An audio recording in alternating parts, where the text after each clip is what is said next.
taliyaha ciidamada nabad-sugidda qaranka, taliyaha ciidanka booliiska iyo wasiirka amniga xukuumadda Soomaaliya ayaa booqasho ku tagay hotelka Dayax wax yar kadib markii uu soo idlaaday weerarkii al-shabaab ay ku qaadeen hotelkaasi. wasiirka amniga xukuumadda waqtigeedu dhamaaday Cabdirasaaq Cumar Maxamed waxa uu sheegay in ciidanka dawladdu ay mashaqadan ugu dhinteen 5 askari 8 kalena ay ugu dhaawacmeen.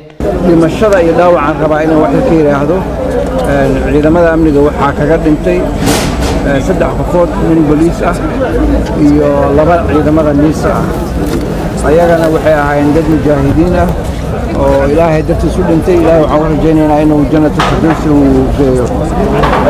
waxaa kaloo ka dhaawacmay ciidamada amniga 5 qofood oo ciidamada niisa ah iyo 3 qofood oo ciidanka booliiska ah.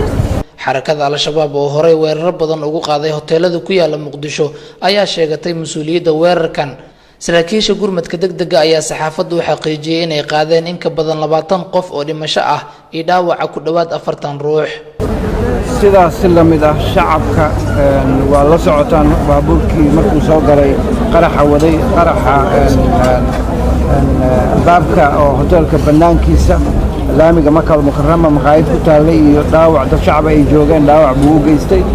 ilaa ay hadda inta aan hayno oo aan isbitaalada ay noo soo gudbiyeen waa 10 qofood oo dhimasho ah.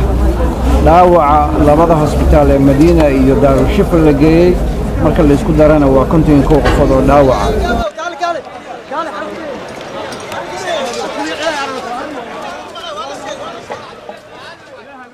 Aways Maxamuud Jilcow, RTN, Muqdisho.